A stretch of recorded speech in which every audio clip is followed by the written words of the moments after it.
Assalamualaikum warahmatullahi wabarakatuh. Selamat pagi semuanya. Apa kabar kalian hari ini? Mudah-mudahan semuanya selalu sehat dalam lindungan Allah Subhanahu wa taala. Pada kesempatan ini kita akan melanjutkan pembelajaran tentang teks laporan percobaan. Pada kesempatan ini yang akan kita pelajari yaitu struktur dan kaidah kebahasaan teks laporan percobaan. Setelah belajar, kalian harus dapat menganalisis struktur dan ciri kaidah kebahasaan teks laporan percobaan. Materi yang pertama yaitu struktur teks laporan percobaan. Struktur atau sistematika atau urut-urutan teks laporan percobaan yang pertama yaitu judul, berisi kata atau nama yang dipakai untuk karangan yang menyiratkan atau menggambarkan isi pendek maksud karangan. Tujuan atau pendahuluan berisi pengantar serta arah maksud yang akan dicapai dalam percobaan. Berikutnya alat dan bahan berisi perlengkapan yang diperlukan untuk melakukan percobaan.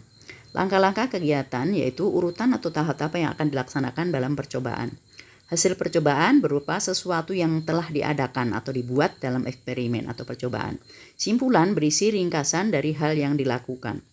Kaidah kebahasaan teks laporan percobaan yang pertama yaitu biasanya menggunakan kata atau frasa benda. Pada umumnya menggunakan kata benda misalnya es, gula, garam atau frasa kelompok kata. Es batu, tepung jagung, tepung terigu, dan sebagainya. Berikutnya menggunakan kata bilangan. Teks laporan percobaan untuk menentukan jumlah biasanya gunakan kata bilangan. Misalnya 1 liter air, 200 gram gula, dan sebagainya. Yang ketiga menggunakan kalimat perintah atau imperatif. Ada 2 perintah yaitu perintah positif dan perintah negatif. Perintah positif misalnya siapkan bahan, aduklah perlahan-lahan. Atau perintah negatif misalnya jangan diaduk terlalu keras. Hindari menggunakan panas yang berlebih misalnya. Yang berikutnya yang keempat yaitu menggunakan kata hubung atau konjungsi. Kata hubung yang biasa digunakan dalam teks laporan percobaan yaitu tetapi, untuk perlawanan apabila, syarat saat, jika, dan sebagainya. Yang berikutnya menggunakan kalimat aktif yaitu kalimat yang subjek melakukan pekerjaan atau melakukan aktivitas. Pelaksanaan melakukan aktivitas misalnya membuat es krim, kita harus mengaduknya perlahan-lahan. Kita memasukkan benda berurutan satu persatu misalnya. Berikutnya yaitu menggunakan kalimat kompleks atau kalimat majemuk. Kalimat kompleks yaitu kalimat yang terdiri dari 2 pola kalimat atau lebih. Jadi ada 2 subjek atau 2 predikat.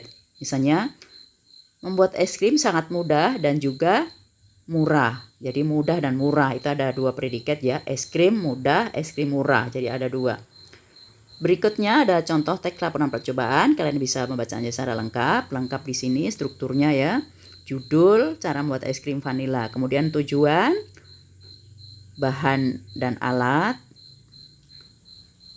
langkah-langkah, hasil dan kesimpulan. Kalian bisa baca secara lengkap sendiri nanti. Kemudian analisis dari struktur tersebut, judul teks, cara membuat es krim, kemudian bagian-bagian teks, pendahuluan dan sebagainya. Kalian bisa baca sendiri nanti di LKPD yang akan dikirim. Berikutnya, telaah unsur kebahasaan teks laporan percobaan. Misalnya kata. Biasanya berupa kata benda misalnya vanila, susu, gula atau frasa. Frasa benda, kelompok kata berupa kata benda es batu, tepung jagung, air dingin, dan sebagainya. Berikutnya, kata bilangan. Misalnya 1 sendok, 10 menit. Jadi ada kata 1, 10, 3 kali, dan sebagainya. Berikutnya, kalimat perintah. Campurkan tepung jagung, aduk sampai merata. Itu adalah perintah positif Ada juga yang perintah negatif, misalnya menggunakan kata jangan diaduk terlalu keras. Hindari api yang sangat panas misalnya Kemudian kata hubung. Lalu campurkan, kemudian aduk hingga merata. Itu adalah lalu, kemudian, hingga, itu adalah kata penghubung. Kemudian kalimat majemuk atau kompleks. Membuat es krim sendiri adalah pengalaman yang menyenangkan dan juga menguntungkan. Jadi ada di sini membuat es krim subjeknya. Ada 2 predikat yaitu menyenangkan dan juga menguntungkan. Itulah tadi penjelasan tentang struktur dan kaidah kebahasaan teks laporan percobaan. Berikutnya ya, nanti soal latihan akan dibuat dalam bentuk Google Drive ya. Kalian baca lagi, putar lagi ini video penjelasannya, atau membaca secara lebih lengkap nanti yang materinya akan ibu guru kirimkan. Mudah-mudahan pembelajaran ini bermanfaat ya. Tetap jaga kesehatan, semangat terus ya. Kalian sendiri yang akan menentukan akan jadi apa kalian. Mau pintar ya, mau bodoh, mau berhasil, mau tidak.